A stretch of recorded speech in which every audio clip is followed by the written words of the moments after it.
Hello everyone, welcome to APO class है। हम लोग ब्रीथिंग और एक्सचेंज ऑफ गैसेस पढ़ रहे थे।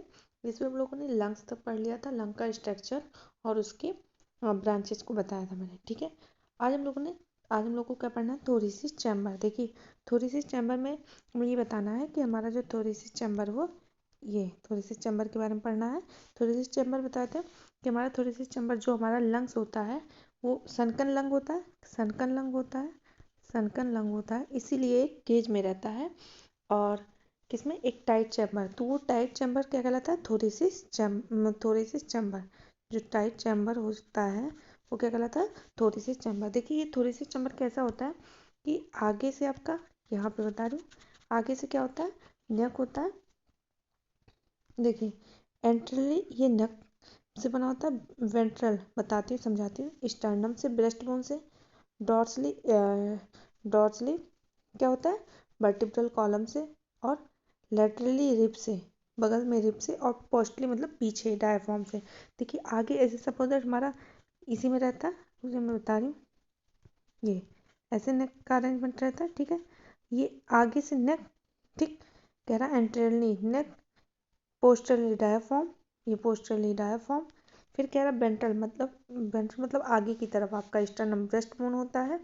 ठीक, फिर ये हो रहा है आपका डॉर्सल मतलब पीछे की तरफ वर्टिब्रल कॉलम, और फिर कह रहा है लेटरल से रिब्स होते हैं। ठीक है, लेटरल आपका ऐसे रिब लगे होते हैं ढेर सारे। तो इस तरह एक थोरेसिस कैविटी के अंदर हमारा लंग्स रहता है। ठीक है, तो लंग्स का अरेंजमेंट कैसा होता है, थोरेसिस कैविटी के अंदर, जैसे बता रही हूँ क्लियर करके। ठीक, देखिए, ये सपोज दैट हमारा लंग इसमें रहता है,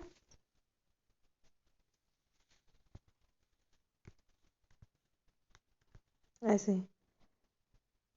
तो ये आपका नेक हुआ, नेक पोर्शन से उसके बाद बीच बगल में सपोज दैट ऐसे रिब लगा हो, दोनों साइड से रिब्स, और नीचे ये क्या है, डायाफ्राम। इस तरह से आपका, और इसी के अंदर आपके अंदर लंग्स रहता है। ठीक है, तो ये थोरेसिस टाइट चैम्बर है। और हमारा लंग्स कैसे मैंने बताया था कि सनकन लंग होता है, मतलब मसल्स नहीं होते हैं। ये सब चीज़ें हमने बता दिया था। ठीक है, तो एक बार हम लोग इसको रीड कर लेते हैं, फिर आगे समझ में आएगा। देखिए, ये लिखा है द लंग्स, यहाँ पे ये बता रही हूँ, the lungs are situated in the thoracic chamber. अभी मैंने बताया कि लंग्स, इसके पीछे मैंने लंग का स्ट्रक्चर बताया, और लंग ये जाके देख लीजिए। अब लंग्स कहाँ अरेंज है इसके बारे में बात करेंगे। तो the lungs are situated thoracic chamber which is anatomically an airtight chamber. वो एयर टाइट चैम्बर क्या है, थोरेसिस चैम्बर। ठीक है, the thoracic chamber is form dorsally by the vertebral column, dorsal मतलब पीछे की तरफ। ठीक है, डॉर्सल मतलब पीछे की तरफ, वेंट्रली बाय स्टर्नम मतलब आगे की तरफ, ठीक है, जो हमारा ब्रेस्ट बोन है। फिर लेटरली बाय रिब्स, लेटर मतलब बगल से ribs, on the lower side are dome shape diaphragm.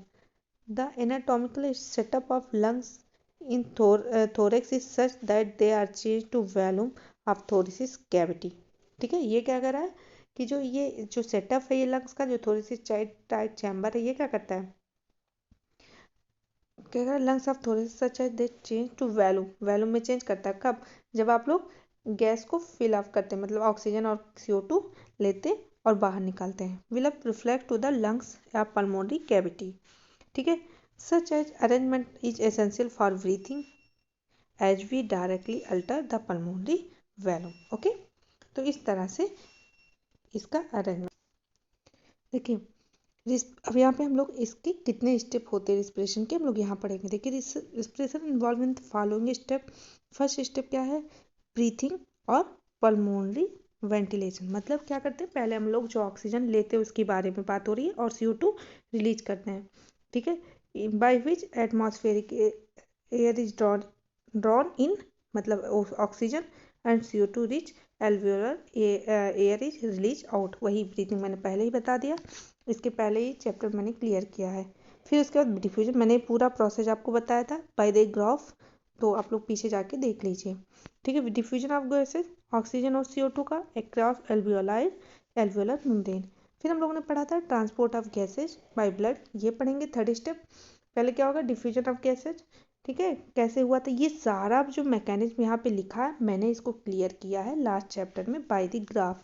ठीक है, उसका diffusion of oxygen CO2 between blood and tissue, फिर utilisation of oxygen by this cell and catabolic reaction, ठीक है, एंड रिलीज CO2। मैंने कैसे बताया था कि लंग्स है और लंग्स में यही तो मैंने बताया था कि फिर लंग्स से क्या होता है, एल्वियोलाई होता है, और एल्वियोलाई देखिए पहला तो ब्रीथिंग होगा, ऑक्सीजन लेना और यहाँ पे आपका हार्ट होता है, हार्ट में यहाँ पे ऑक्सीजन, यहाँ पे एल्वियोलाई में लंग्स का ये एल्वियोलाई है, ये लंग्स में एल्वियोलाई है, ठीक है, यहाँ पे भरा होता है और ये ऑक्सीजन ले लेता है और पूरी बॉडी में ये हार्ट लेके जाता है, फिर पूरी बॉडी में यहाँ पे टिश्यू से CO2 ले लेता है। मतलब ये मैकेनिज्म मैंने सेम बहुत अच्छे से लास्ट वीडियो में मैंने क्लियर किया है, तो इसको जाके आप लोग देख लीजिए, ठीक है।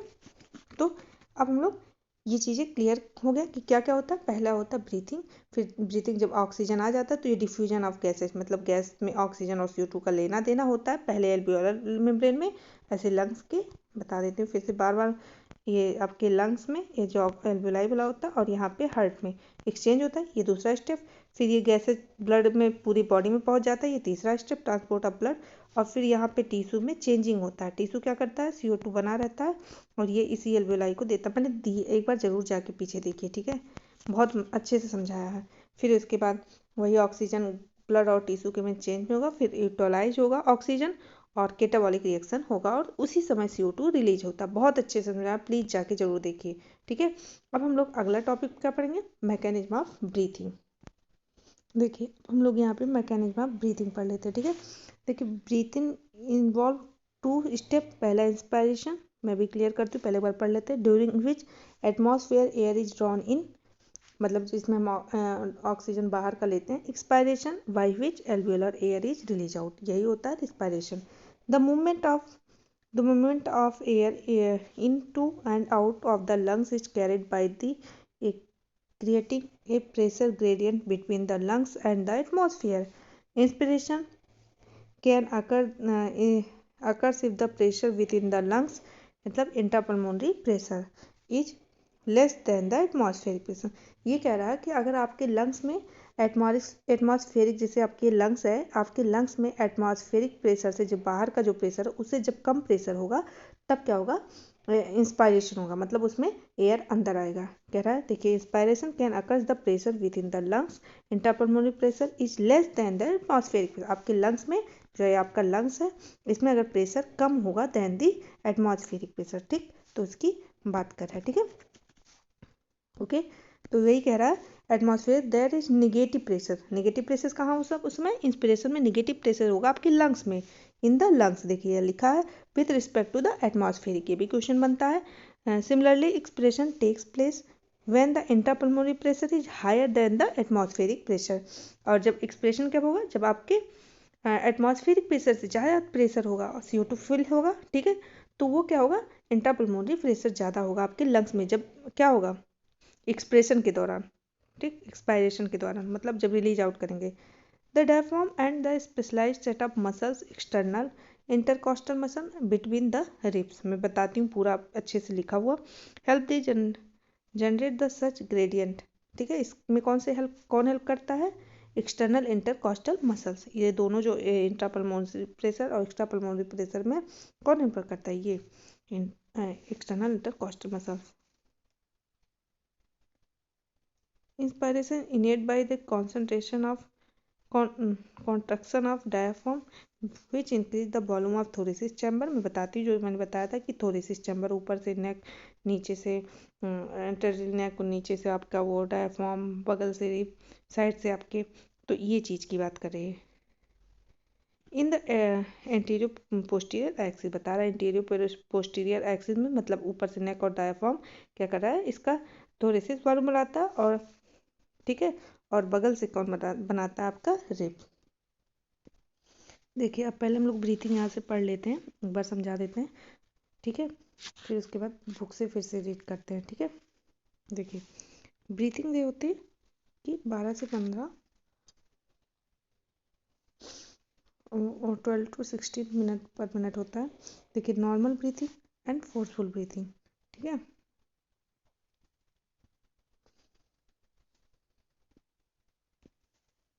ओके, जिसमें देखिए normal breathing normal inhalation and normal exhalation. ठीक है, मतलब नॉर्मल हम लोग सांस लेते हैं और सांस छोड़ते हैं। ठीक है, उसी को नॉर्मल ब्रीथिंग और फोर्सफुल ब्रीथिंग कैसा है। देखिए, जब आपको बहुत तेज़ी से कफिंग होता है, स्नीजिंग होता है, खांसी आता है, ठीक है, उस समय आपका ये फोर्सफुल ब्रीथिंग होता है। देखिए, नॉर्मल ब्रीथिंग में पूरा 5 सेकेंड का टाइम लगता है एक ब्रीथिंग में। ठीक है, जिसमें इनहेलेशन में 2 सेकेंड और एक्सहेलेशन में मतलब सांस लेने में 2 सेकेंड और बाहर निकालने में 3 सेकेंड लगता है। ठीक है, देखिए ये एक्टिव प्रोसेस है। इनहेलेशन एक्टिव प्रोसेस मतलब एनर्जी लगती है। ठीक है, और जो आपका एक्सहेलेशन है वो पैसिव प्रोसेस है। ठीक है, देखिए इसमें क्या होता है, कॉन्स्ट्रक्शन ऑफ मसल्स। देखिए आपके देखिए जो कॉन्स्ट्रक्शन ऑफ मसल्स होता है, जो हमारे बताया था कि इसमें एक बताया था ना, एक्सटर्नल इंटरकॉस्टल मसल्स हेल्प करते हैं। ठीक है, इंटरनल कॉस्टल मसल्स हेल्प करते हैं और फेंडिक मसल्स हेल्प करते हैं। ठीक है, और रेडियल मसल। पहले एक बार मैं इसको पूरा ऐसे बना देती हूँ, या पहले चलिए पहले ऐसे समझा देती हूँ। देखिए, एक्सटर्नल इंटरकॉस्टल मसल्स और यहाँ फेंडिक मसल्स या रेडियल मसल और डायफ्राम मसल। देखिए एक्सटर्नल इंटरकॉस्टल मसल 11 होते हैं और ये क्या करते हैं, और फेंडिक मसल्स देखिए एक बार पहले समझा देते हैं क्योंकि इस तरह टफ। पहले यहाँ पे पढ़ ही लेते हैं फिर आगे बढ़ते हैं। देखिए मैं ये कह रही हूँ कि ब्रीथिंग आपका जो सांस लेना 12 से 16 मिनट का है, और जिसमें नॉर्मल ब्रीथिंग और फोर्सफुल ब्रीथिंग होता है। नॉर्मल ब्रीथिंग क्या होता है, जब रेगुलर आप डेली बेसिस पे सांस लेते हैं। ठीक है, और फोर्सफुल ब्रीथिंग क्या होता है, जब आपको स्नीजिंग आती है और कफिंग होता है। ठीक है, उस समय होता है। ओके, जैसे छींक आना, कफिंग होना, मतलब खांसी आना, उस समय फोर्सफुल ब्रीदिंग होती है। ठीक है, नॉर्मल ब्रीदिंग में 2 सेकेंड आपका इनहेलेशन और एक्सहेलेशन 2 प्रोसेस होता है, जिसमें इनहेलेशन में 2 सेकेंड, एक्सहेलेशन में 3 सेकेंड लगते हैं। ठीक है, और इसे इनहेलेशन एक एक्टिव प्रोसेस है, ये भी पूछा जाता है, और ये पैसिव। एक्टिव और पैसिव में क्या डिफरेंस होता है, एक्टिव में आपको एनर्जी लगती है।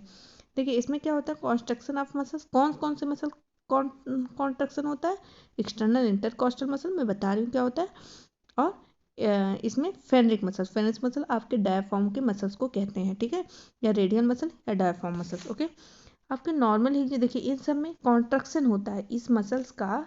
देखिए ये जो मसल्स है इसका कॉन्ट्रक्शन होता है किसमें, इनहेलेशन में। अब इसमें क्या होता है, रिलैक्सेशन ऑफ मसल्स। उसी मसल्स का कौन कौन से मसल, ये आपका एक्सटर्नल इंटरकॉस्टल मसल्स, ये देखिए लिखा है एक्सटर्नल इंटरकॉस्टल मसल्स, और फेंड्रिक मसल। फेंड्रिक मसल्स किसको कहते हैं, ये भी क्वेश्चन पूछा जाता है। आपके डायाफ्राम के मसल्स को कहते हैं। ये दोनों रिलैक्स करते हैं। ठीक है, रेडियल मसल्स और ये डायाफ्राम मसल्स या फेंड्रिक मसल्स और एक्सटर्नल इंटरकॉस्टल मसल्स। ठीक है, और ये सारे क्या होते हैं, इस पर कॉन्स्ट्रक्शन होता है। देखिए ये कहाँ यहाँ बनाया है, कॉन्स्ट्रक्शन ऑफ मसल्स। यहाँ पे पूरे इसी मसल्स का, इसी दोनों मसल्स का रिलैक्सेशन होता है। ठीक है, मैं अभी क्लियर करती हूँ।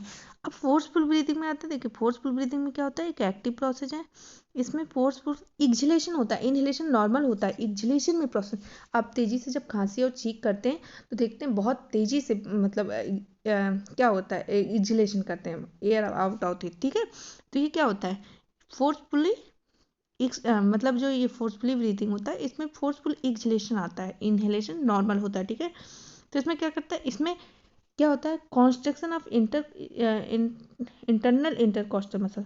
ठीक, और एब्डोमिनल। देखिए यहाँ पे आपका external intercostal muscle, costal muscles लगा था यहाँ पे, या देखिए यहाँ पे क्या है, इंटरनल इंटरकॉस्टल मसल्स है। और देखिए यहाँ पे आपका डायाफ्राम या फेंड्रिक मसल्स, मैं समझाती हूँ कि कौन सा मसल होता है, और यहाँ पे फेंड्रिक मसल्स की जगह पे एब्डोमिनल मसल्स। ठीक, तो जब जिससे क्या होता है, जानते हैं क्या होता है, मैं इसको क्लियर करती हूँ कि जब भी आप तेजी से सांस लेते हैं, नीचे मैंने फिगर बनाया है, मैं उससे समझाती हूँ। देखिए इसमें ये देखिए आपका ये क्या, ऊपर से एंटीरियर, ठीक, नीचे डायाफ्राम, ऐसे ही स्ट्रक्चर हुआ ना, स्ट्रक्चर की बात हो रही थी। देखिए कैसा, थोड़ी सी इसका ऊपर से एंटीरियर से आपके नेक, नीचे से डायाफ्राम, ठीक, आपके बगल से ये रिब्स, ठीक, ये रिब्स हैं, ये दोनों साइड रिब्स हैं, और आगे से ये स्टर्नम, और पीछे से वर्टिब्रल कॉलम। ये आगे से स्टर्नम जो दिख रहा है ये स्टर्नम है, क्योंकि वेंट्रल आपके आगे जिस तरफ आपका माउथ वो वेंट्रल होता है। ठीक, और ये रिब्स हैं। देखिए रिब्स के बीच में ये एक्सटर्नल इंटरकॉस्टल मसल्स, ये है। और इसके अंदर देखिए यहाँ पे इंटरनल इंटरकॉस्टल मसल्स है, ठीक है, इस तरह से अरेंज होता है। ये देखिए आपका डायाफ्राम है, ये डायाफ्राम, और डायाफ्राम से देखिए डायाफ्राम और आपके जो मसल इसको जोड़ने का काम करता है फेनरिक मसल, डायाफ्राम के मसल्स को फेनरिक मसल से क्वेश्चन ये भी बन जाता है। ओके, तो इस तरह अरेंजमेंट होता है, ठीक है। देखिए जब आपका नॉर्मल इनहेलेशन होता है, नॉर्मल ब्रीथिंग होता है, तो उसमें दो कौन मसल भाग लेते हैं, देखिए इंटरकॉस्टल मसल तो दोनों में लेते हैं, तो इसमें एक्सटर्नल इंटरकॉस्टल मसल्स और एक आपका फेनरिक मसल मतलब डायाफ्राम के मसल्स, ठीक, फेनरिक मसल्स, ठीक है, मसल्स। ओके, दो मसल्स ये लेते हैं। लेकिन जब फोर्सफुल होता है, और देखिए इनहेलेशन में क्या होता है, तेजी से सांस जब क्या होता है, सॉरी, जब सांस ऊपर खींचा जाता है, तो इसमें देखिए जब ये एक्सटर्नल इंटरकॉस्टल मसल्स और फेनरिक मसल्स कॉन्स्ट्रक्शन जब होता है, यहाँ पे कॉन्स्ट्रक्ट हुआ तो ये मसल छोड़ देता है, ये छूट जाता है और डायाफ्राम नीचे आ जाता है, तो डायाफ्राम ऐसे हो जाता है, ठीक। मैं एक बार क्लियर करती हूँ फिर से। देखिए क्या होता है, ये फेनरिक मसल्स है, जब कॉन्स्ट्रक्शन होता है फेनरिक मसल्स क्या होता है, छूट जाता है, मतलब फेनरिक मसल कॉन्ट्रैक्ट होता है, तो ये डायाफ्राम क्या होता है, ये देखिए ऐसे फ्लैट हो जाता है, फ्लैट हो गया ना। और जब आपके एक्सटर्नल इंटरकॉस्टल मसल्स ये कॉन्ट्रैक्ट होते हैं, तो क्या होता है कि जो आपका ये, अब ये देखिए यहाँ ऊपर नेक है, तो इतना जगह बढ़ गया ना, इतना स्पेस हो गया, तो इस तरह स्पेस हो जाता है। और जब आपके एक्सटर्नल इंटरकॉस्टल मसल्स कॉन्ट्रैक्ट करते हैं, तो क्या होता है, रिब्स ऊपर उठ जाती हैं और बाहर आ जाती हैं, क्या होता है, आउट और अप, ठीक। तो इस तरह दोनों साइड बगल में जैसे कॉन्स्ट्रक्ट होता है, सिकुड़ जाएगा ना, तो दोनों साइड बगल में, तो इस तरह इतना जगह इधर मिल जाता है और ऊपर नीचे। तो वही कह रहा है कि जब आपके एक्सटर्नल इंटरकॉस्टल मसल्स कॉन्ट्रैक्ट करते हैं, तो क्या होता है, आपकी ये इस तरह से देखिए मैं बना रही हूँ जो स्पेस, इस तरह से स्पेस बढ़ जाता है। और जब फेनरिक मसल्स यानी डायफ्राम के मसल्स कॉन्ट्रैक्ट करते हैं, तो ये जगह और ये एंटीरियर पोस्ट, तो इस एंटीरियर और पोस्टीरियर साइड में क्या होता है, आपका स्पेस बढ़ जाता है। तो क्या होता है, तो इस तरह से जब इसमें इसमें वॉल्यूम इसका बढ़ जाता है, जब वॉल्यूम बढ़ जाता है तो क्या होता है, ऑक्सीजन इसके अंदर आ जाता है, तो इस तरह वॉल्यूम बढ़ जाता है और ऑक्सीजन इसमें फिल हो जाता है, ठीक है। और जब ये अभी नॉर्मल बता रहे हैं, अब इनहेलेशन का बताया, नॉर्मल एक्सहेलेशन मैंने लिखा है आगे, चलिए मैं इसको करके मैं आगे मतलब मैं समझा देती हूँ। देखो मैंने लिखा, रुक जाइए 2 सेकेंड, आगे बढ़ते। देखिए क्या मैंने 2 सेकेंड, ये देखिए ये मैंने कॉन्ट्रैक्शन में लिखा है। पहले क्या है, कॉन्ट्रैक्शन ऑफ फेनरिक मसल, जब फेनरिक मसल्स यानी डायफ्राम वाला मसल क्या होता है, तो डायफ्राम कैसा हो जाता है, फ्लैट, मैंने इसको सिक्वेंशियल लिख दिया है। तो फिर क्या होता है, increase in the volume of thoracic cavity anterior posterior, जैसे ऐसे था तो यहाँ पे डायफ्राम था, ऐसे डायफ्राम था ना, ऐसे हो जाता है, और इस तरह से इतना एंटीरियर मतलब ऊपर एंटीरियर और ये पोस्टीरियर इतना जगह बढ़ जाता है। अब फिर देखिए दूसरा क्या कह रहा है, construction of external intercostal muscle, इसके बीच में जो मसल्स था ये, तो फिर क्या होगा, रिब्स एंड स्टर्नम, यहाँ पे सही से लिख लीजिएगा आप, ribs and sternum up and out. देखिए ये कह रहा है ribs and sternum up out, जैसे स्टर्नम ये आगे वाला और ये रिब्स, क्या कह रहा है, ऐसे था ना स्ट्रक्चर, तो क्या कह रहा है, बाहर हो जाता है, अप हो जाता है, मतलब ऊपर उठ जाता है और बाहर, तो कह रहा है ribs and sternum up and out, out and up अपने लैंग्वेज में लिख लीजिएगा, क्लियर, ठीक है, साफ सुथरा। उसके बाद increase the volume of thoracic cavity in dorsal ventral axis, मतलब डॉर्सल मतलब आगे और पीछे, इस तरह से डॉर्सल, ये आपका ये वेंट्रल, आगे आपका मुंह जिस साइड हो वेंट्रल और उसके पीछे, तो इस तरह से। तो फिर क्या कह रहा है, वॉल्यूम ऑफ थोरेसिस कैविटी बताया ही क्या होता है, इंक्रीज इंट्रापल्मोनरी प्रेशर, क्या होता है, कम होता है, ये कम का निशान है।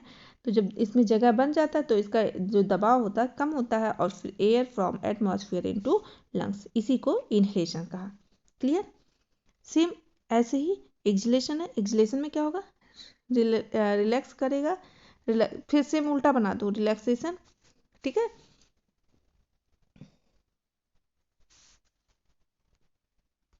हाँ देखिए अब रिलैक्सेशन लिखा है, ये सही से लिख लीजिएगा, रिलैक्सेशन हुआ, फिर क्या होगा, वही volume of thoracic cavity increase, decrease का निशान है, डिक्रीज हो जाए ना, रिलैक्स होगा तो फिर इंट्रापल्मोनरी प्रेशर बढ़ जाएगा, बढ़ेगा ना भाई, क्योंकि इसमें एयर भर गया, air out from the lungs and acceleration. Clear? तो इस तरह से इनहेलेशन और एक्सलेशन आप लोगों का क्लियर होता है। ठीक है, एक बार मैं बुक से रीड करती हूँ फिर आगे बढ़ती हूँ। देखिए अब बुक रीड कर लेते हैं एक बार। ब्रीथिंग इन्वॉल्व्स 2 स्टेप, इंस्पिरेशन फिर से पढ़ देते हैं भाई, during which atmosphere air in and expiration by which alveolar air release out. ठीक है, the movement of air in and out of the lung carried out by the creating a pressure gradient between the lungs and the atmosphere. Inspiration can occur if the pressure with in lungs intrapulmonary pressure is less ठीक than the atmosphere. ठीक है, तभी तो उसमें feel होगा there is a negative pressure in the lungs with respect to atmospheric pressure. Similarly expiration takes place with the intrapulmonary pressure is high, जब उसमें pulmonary में प्रेशर हायर हो गया देन द एटमॉस्फेरिक प्रेशर, तभी तो oxygen, क्योंकि उसमें CO2 fill हो गया है। Diaphragm and a specialised set of muscles external intercostal muscles, अभी समझ में आ रहा होगा क्या है। ठीक है, बिटवीन द रिब्स, ठीक, help the generation of the such gradient inspiration of initiated by the concentration of diaphragm which is increase the volume of the thoracic chamber in the anterior posterior axis। अभी clear हो रहा होगा जब आपने पढ़ लिया। the construction of external intercostal muscles lift up to the rib, अब क्या कर रहा है, lift up the ribs and the क्या होगा and the sternum, 2 second, okay, sternum causing the क्या कर रहा है, causing increase the volume of the thoracic chamber in the dorsal ventral axis. क्या कह रहा है कि रिब्स, और देखिए यहाँ पे रिब्स और स्टर्नम क्या हो रहा है, ऊपर हो गया और बाहर हो गया, तो क्या होगा, ये कह रहा है डॉर्सली और वेंट्रल दोनों side. The overall increase the thoracic volume cause of the similar increase of the pulmonary volume and increase in the pulmonary volume decrease the intrapulmonary pressure। ठीक है, जब उसमें भाई जगह बढ़ गया, वॉल्यूम बढ़ गया तो प्रेशर कम हो जाएगा अपने आप, to the less than the atmospheric pressure which force the air from the outside to move in the lungs, move into the lungs। इस तरह से जब उसमें प्रेशर कम हो गया यानी जगह बन गया तो अंदर आ गया, that is inspiration। relaxation of the diaphragm of the internal intercostal muscles return to the diaphragm at the, जैसे यहाँ पे क्या हुआ था, फिर से अपनी स्थिति पे आ गया, sternum their normal position, reduce the thoracic volume of thereby the pulmonary volume, this lead to the and increase the intrapulmonary pressure in the slightly above the atmospheric pressure causing the expulsion of the air from the lungs, इसी को expiration कहते हैं। Okay, देखिए कहाँ गया, reduce to the thoracic cavity therefore the, हाँ कहाँ पे expiration, यहाँ तक expiration हो गया। we have the ability to increase the strength of the inspiration and expiration with the help of additional muscles in the abdomen। ठीक है, abdomen, on the average a healthy human can breathe 12 to 16 times per minute। the volume of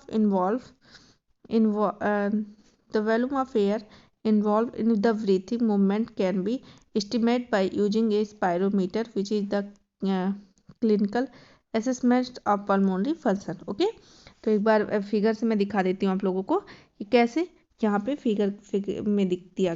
देखिए air entering lungs कैसे हो रहा है, जब lungs में inter कर रहा है तो क्या हो रहा है, rib end sternum up and out, और फिर यहाँ पे डायफ्राम क्या हो रहा है, यहाँ देखिए यहाँ फेंडिक मसल्स है, मैंने बताया था दोनों साइड फेंडिक मसल्स होता है, और फेंडिक मसल्स जब कॉन्ट्रैक्ट करता है तो ये बाहर निकल जाता है, आउट हो जाता है, और यहाँ पे डायफ्राम क्या हो रहा है, फ्लैट हो जाता है, डायफ्राम फ्लैट हो जाता है।